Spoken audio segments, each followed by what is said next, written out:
Jadi kita mau pastikan bahwa malam ini kita harus jujur mengucapkan kritik sampai ke dasar. Oke. Itu intinya tuh. Saya balik pada soal tadi. Jokowi gagal mencerdaskan kehidupan bangsa. Apa hukumannya? Mesti ada hukuman. Tapi beliau tahu dia akan dihukum oleh masyarakat. Karena itu dengan cara cerdas, dia ingat prinsip Bung Karno. Beri saya 10 pemuda dan saya akan guncang dunia. Yang dia lakukan adalah dia sodorkan 1 orang pemuda.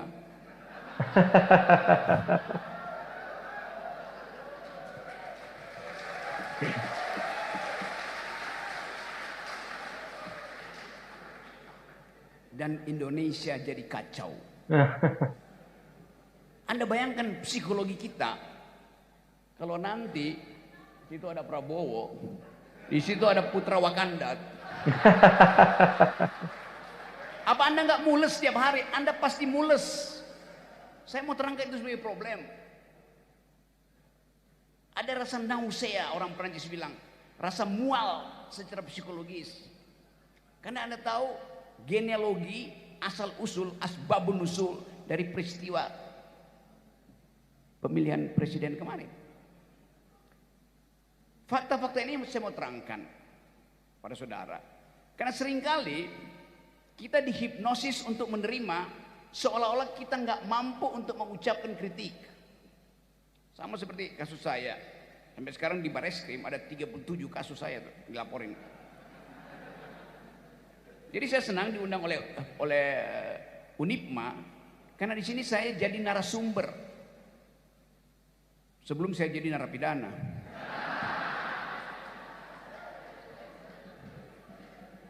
Tapi untung sekali Pengadilan Negeri Jakarta Selatan memutuskan bahwa saya tidak bersalah. Gugatan yang meminta pengadilan memutuskan Rocky Gerung tidak boleh memberi ceramah di semua platform, universitas, LSM, YouTube, macam-macam, tidak boleh tuh, seumur hidup. Bahkan yang minta itu adalah pasukannya Kaisar Wakanda. Tapi perubahan politik mengubah paradigma itu, akhirnya saya dibolehkan lagi. Dan gugatan itu ditolak oleh pengadilan. Artinya sekarang saya tidak ragu-ragu mengatakan presiden ke-8 kita adalah bajingan tolol.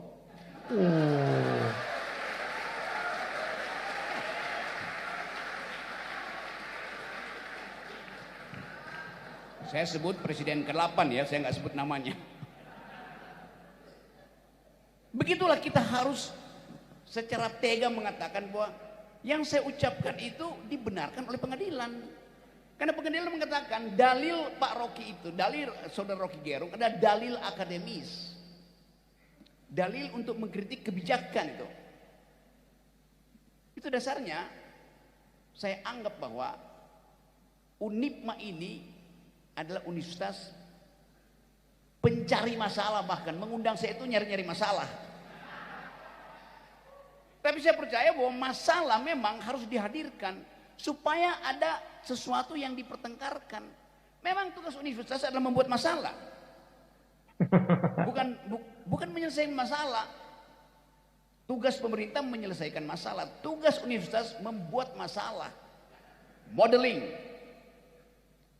Waktu Anda nulis skripsi, tesis, disertasi, bab pertama Anda adalah permasalahan. Apa masalah yang hendak Anda uraikan? Buat dulu masalahnya. Gambarkan itu di bab 1 tuh. Jadi sebetulnya saya balik lagi pada tema kita, polemik ketidakpastian sistem pendidikan ini. Ketidakpastian. Bukankah itu semacam gugatan pada istana oleh kalian? Percobaan pertama bom atom itu diledakkan di 2 kota, Nagasaki dan Hiroshima, hancur.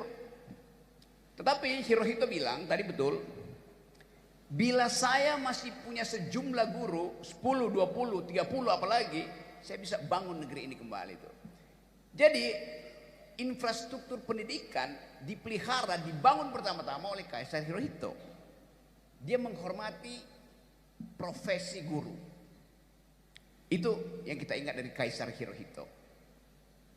Beberapa tahun lalu di depan istana Presiden di Jakarta, guru datang di situ untuk demo, minta nasibnya diperbaiki. Lalu seseorang, Kaisar Wakanda,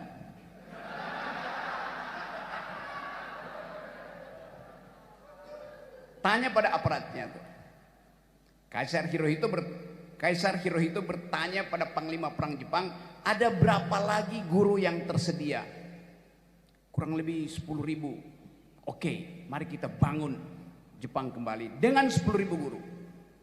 Yang terjadi di depan istana ketika buruh berdemo, Kaisar Wakanda bertanya, masih ada berapa guru yang berdemo di depan istana? Kata ajudannya, masih ada 10.000 guru berdemo. Kalau begitu, mari kita kabur ke Kalimantan.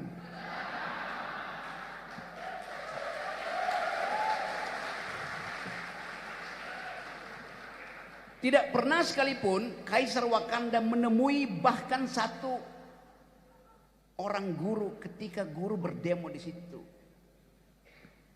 Padahal tugas beliau diwajibkan oleh konstitusi, cerdaskan kehidupan bangsa.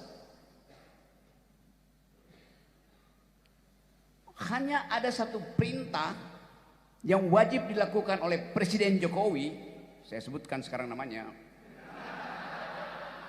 yang diperintahkan oleh konstitusi, cerdaskan kehidupan bangsa dan pelihara fakir miskin. Tidak ada tugas lain pada Presiden Jokowi atau Presiden Prabowo nanti. Hanya itu tugas konstitusional Presiden, cerdaskan kehidupan bangsa, pelihara fakir miskin. Kalau kita tanya sekarang, seberapa cerdas bangsa ini? IQ nasional kita tinggal 78 di Asia. Itu sedikit di atas simpanse IQ-nya. Saya serius terangkan itu.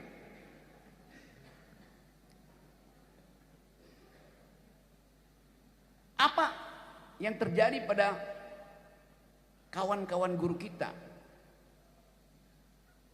43% dari pemain pinjol adalah guru. Karena Presiden Jokowi tidak memilih mencerdaskan kehidupan bangsa. Tadi Profesor Parji ini kita debatkan itu. Siapa yang bertanggung jawab terhadap turunnya IQ nasional? Ketua BEM, Unipma, Satpol, Kepala Satpol Madiun. Ya presiden yang bertanggung jawab. Kenapa? Karena konstitusi bilang tugas Ketua BEM adalah mencerdaskan kehidupan bangsa. Tugas Komandan Satpol Madiun mencerdaskan kehidupan bangsa. Lalu kita buka konstitusi, enggak begitu bunyinya. Yang ditugaskan mencerdaskan kehidupan bangsa adalah presiden. Baca undang-undang dasar. Jadi kita mesti tagih itu pada presiden. Walaupun sampai sekarang kok dikit-dikit presiden, ya memang ini sistem presidensial.